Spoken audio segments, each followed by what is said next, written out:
This is a production of Off the Hook Sports with Dave Hooker.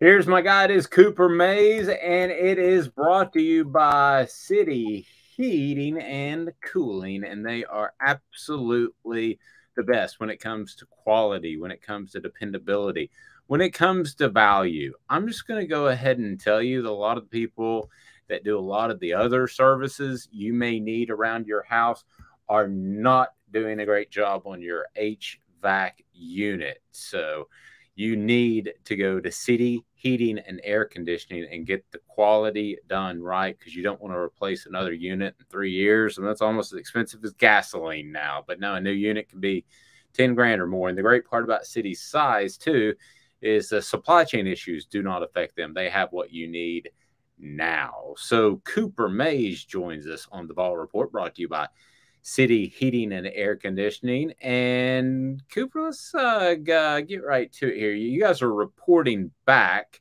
What's that like when you come back? How long are you gone? I still remember a story of one guy leaving at 3:10 and coming back at 3:40 over spring break. You don't have to give me names, but does some of that stuff happen? Are you do you come back and you're the truth is told, so to speak? Yeah, it probably depends on the year and the guys that you have, honestly. I would say probably not as much this year. We only had school went a little bit longer for Tennessee, so we didn't get done with exams till maybe May 17th, and then we had to be back May 30th. So only a 13, 14-day span, 2 weeks. If anybody's gaining 30 pounds in 2 weeks, then they got major issues, I'd say. Yeah, I won't. My headphones actually help. So I won't tell you who that is, but his nickname from that point was 340. That was his nickname, was 340, because he went from 310 to 340 in one of these breaks, and from then on, no matter that he lost the weight, Cooper, it didn't matter. His nickname was still 340 for the rest of his life.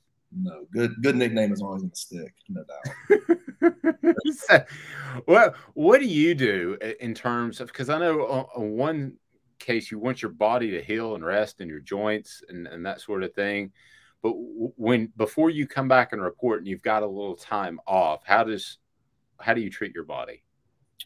Me personally, this year, since we only had about 2 weeks, I took a week and went to the beach with my fam and just relaxed. I didn't do any type of work really, other than just a little bit of field work and cardio, but not much lifting weights. I think it's good, even more for your mental than your body, I'd probably say.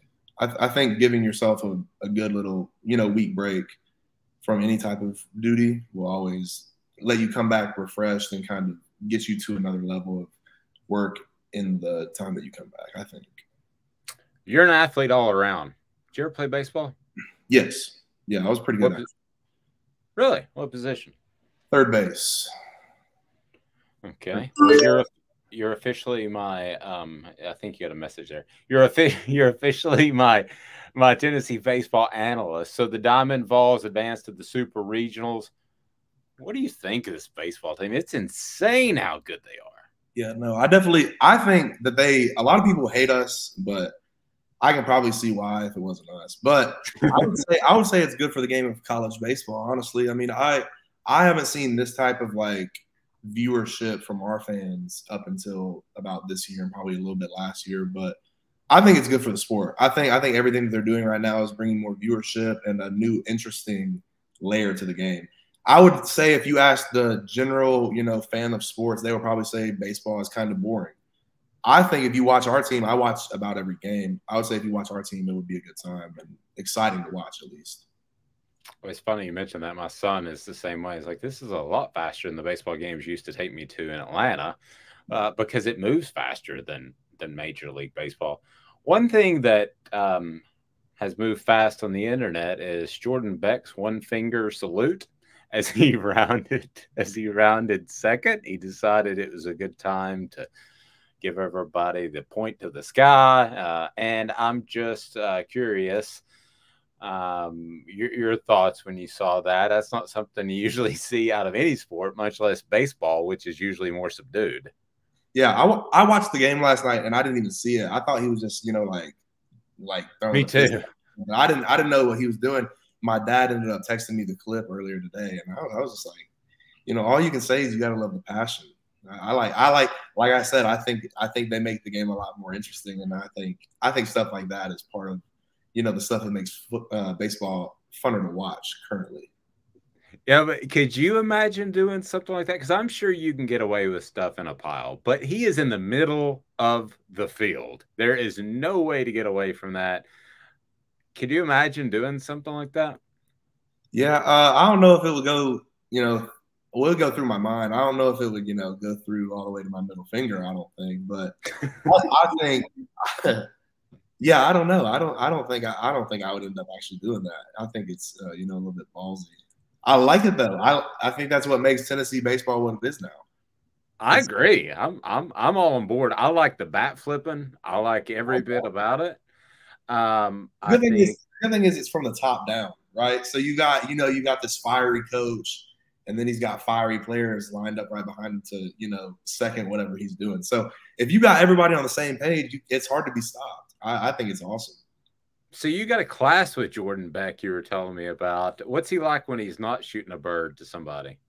I mean, obviously he's not shooting the bird all the time, but the demeanor and whatever you see on the field, that's definitely who he is off the field too. He's a jokester. Very he's very outward. Like he's not afraid to express himself at all. Around strangers or anything. So, what you see is what you get on and off the field. Yeah, it was a pretty interesting maneuver. I'm sure you've given the bird or gotten the bird at times during your playing career. But is there anything that you just don't do on the football field, that even in those piles, even in that sort of thing, that are off limits, gentlemen's rules? Yeah, I would say the main thing is spitting on somebody. If you spit on, I'd say everybody can agree that spitting is something that crosses the line. Like if you spit in my face, I'm a pretty cool, calm, and collected guy. I don't get many penalties or any personal fouls, anything like that. But if you spit in my face, I think that would be probably where I would end up getting like ejected or something of that sort. I'm not really sure what I would do. Have you seen that happen on the field before? Not to you necessarily? Not.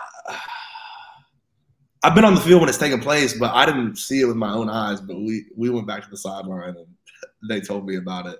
And I was just like, wow, during COVID, like I was like, this is biological warfare out here. It is biological. And then there's always the discussion of, no, I wasn't spitting. I was just talking, and spittle came out when somebody tries to backtrack it. No, this was a loogie. This was intentional. This was for sure. This was a big, the whole thing. There was no mistake about it. I would be very disturbed and not happy with life if somebody did that to me. And did that happen during the COVID year? Yes. Yeah. Well, that's just out of line, Cooper. There's no need in that. I would also think that it was out of line, but I also thought it was funny because it was, one of my friends that was probably doing it. But so it was one. Okay. Well, you don't have to name the player. No, never that. But it was funny just like listening to the reactions and everything. But I'd say if I was the defender that he did it to, I'd have a major problem. If I remember correctly, the COVID rules are stay at home if you feel any sort of symptoms. It's also separation, and it's don't spit in people's face. That was the third, wasn't it? I'd say it was probably up there. I mean, that's probably rule number one. That's what I would say. Yeah, I think that Dr. Fauci said, yeah, don't spit in each other's face. Yeah, Fauci was big on that. Yeah, he was big on the nose spitting. Okay, let's move on. What is the worst thing that's ever happened to you on a football field? Down the pile or something like that. Something that was definitely a gray area. Are you saying like a personal act or like just like injuries or anything? Like, no, personal act to you. I don't want anything that really hurt you. No, I mean, nobody's really, I don't know. Nobody's ever done anything crazy like that to me. I don't know. I've never really had anything out of bounds happen to me in the game of football. I kind of protect myself from that. Well, you know as well as I do that if I know you don't watch a lot of football outside of film, but the announcers will say, "Oh, you're down in that pile. You never know what could happen." Is Yeah. that kind of it? Is that antiquated or is that true? Oh, it's true. That's why, I mean, I don't know. I mean, I make a conscious that I don't stand around piles because nothing good happens in a pile. Like, there's nothing good. The only time you'll see me around a pile is if, like, a running back's fighting for yards, and I'll, like, get on the back of it, push it. But, look, if you're standing around the pile, there's going to be – actually, let's say this. If you're in the pile, nothing's good going to happen because, you know, it's just, there's nothing that can happen from a bunch of bodies landing on you. Second off, if you're standing around the pile – you know, back in the day, they don't do it as much anymore. But back in the day, if you're standing around the pile, you're going to get your head knocked off. Like, that's like nobody stands around the pile because that's, you know, where people are going to get decleated and, like, you know, hit when they're not really paying attention. There's just, I stay away from stuff like that. Only injuries can happen in the pile. I'm with you. I'm the same way. Even in my 48-year-old life, from day to day, I try to stay away from piles. So you never know. Yeah.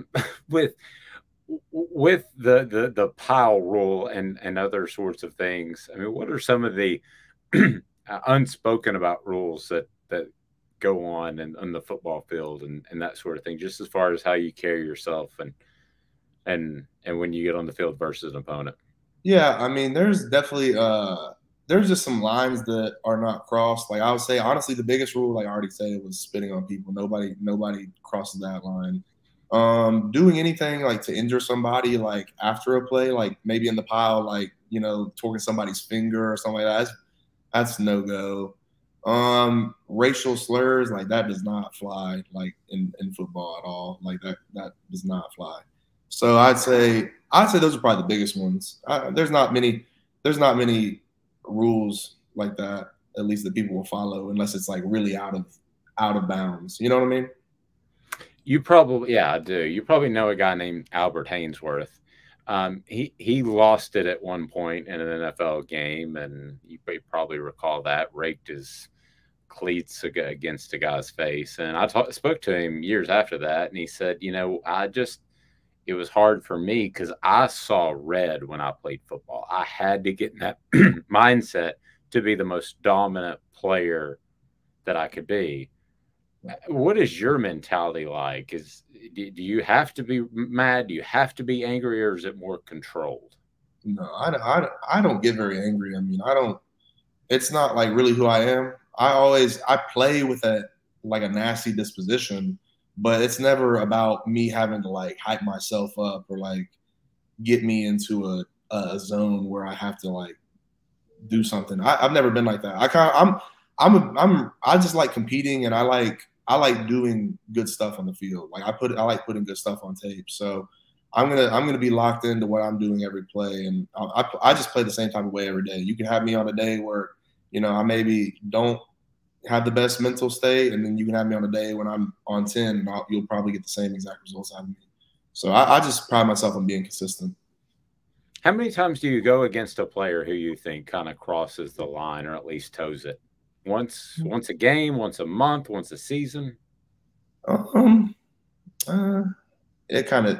probably varies. There's a lot of it probably at different positions. I don't know. We just probably once a game you'll find somebody that is probably, you know, getting to the point where it's too far, but it's never really happened to me. I've never had somebody intentionally try to, you know, do anything crazy to me or spit on me or anything like that. So I don't know. You mentioned the standing next to the pile, which now if you ram into somebody next to a pile is a penalty, especially in the NFL. They call it pretty close in the NFL. So are there any rules that have been out there for your safety that you're like, because as fans, all the fans say, oh, it's gotten too soft, but they're not out there getting knocked around by a 300-pound man. So are there any rules out there where you think that's a little bit too conservative from a physical standpoint? I would say the targeting rule is hard and probably needs to be tweaked. But other than that, I think it would be okay. I think it's hard to call somebody ejected from a game from like a split second, you know, body reaction. Like you can tell when somebody just says, you know, screw it, I'm just going to put my forehead or crown of my helmet in somebody. But I mean, let's be real. If you're a defender and you see a running back, tuck down and like put the crown of his helmet towards you, you got no choice but your body's natural reaction to brace for impact is going to bring your head down and cradle you up too. So I think a lot of I would say the targeting rule is a little bit conservative. I think it maybe should be like a 15-yard penalty first. Then if you do it again, it should be a kick out. But I don't think you should base a whole remainder of a game based off of one play. Yeah, I could roll with that. I like that quite a bit. So as far as when you actually do hit the field this fall or this preseason, do you have any goals? Because I know you're back in the weight room. Do you have any weight room number goals that you share that you want to be able to accomplish before you're actually more in a football mode? I think my goals were to be 300 to 305, like for the consistency of the whole year. And then I don't really know. I haven't put any really marks down for my weight room, but just getting stronger every day. I think it's a big thing.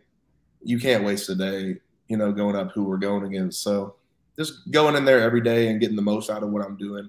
Come back 2 times a day, get your extra workout in. Got to do everything you can, because what people don't realize is if you just do what the university is asking you to do, it will never be enough to get where you want to go. So once everybody figures out that it's going to take some extra, it's going to take more dedication than just the bare minimum, then you'll get places, I think. That's interesting. So outside of doing the weight room workouts, outside of obviously practice, summer workouts, those sorts of things. So what do you add to your plate to become even better? A lot of our O-line will come back and do, it just depends on the day. What you have to do is you have to work out the same muscle groups that you worked out earlier in the morning. So we'll just go in there and hit the same workout, kind of type, like same muscle groupings, but we'll do different stuff, come back for a good 45 minutes and just get a good pump or whatever it takes, just trying to get some extra, one up on the competition. Do you get a chance to watch Grant Williams much for the Celtics? Did you know Grant when he was at Tennessee? He was there. So I got here early. I enrolled early and right before COVID happened. So probably 3 months before COVID, I enrolled. And I think he was there during that time period. It was crazy to watch because I remember us being so good at basketball. Him and Admiral. Yeah. That was unreal. Yeah, it's still a little surprising that he finds himself as a key contributor in the middle of the NBA Finals. I'm not knocking Grant, but I did not see that out of him. Did you? No. I mean, I can't say I did. I don't think anybody could really say that they saw him, guarding Giannis in the playoffs and then going up in the finals and having a key role like one of the top 5 players on the team. I mean, you look at his Game 7 performance. I'm not sure who was against, but he went in Game 7 and scored about 30 points almost or whatever it was, hitting a bunch of threes. So, I mean, if you would have told me that when he was coming out of college, I would have been very surprised.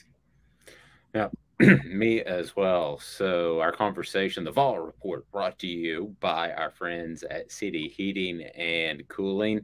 He's Cooper Mays. For over 50 years, City Heating and Air Conditioning has provided East Tennesseans with honest, dependable heating and cooling service. That's since 1961. The cornerstones of their business is honesty and integrity. The other ones running around, you might not do the same thing that City Heating and Air Conditioning do, and that is have your best interest at heart. And that's what they will do. So you can click right here on this Facebook page, or you can go to cityheatandair.com, cityheatandair.com. For Cooper Mays, I'm Dave Hooker. This has been a production of Off the Hook Sports.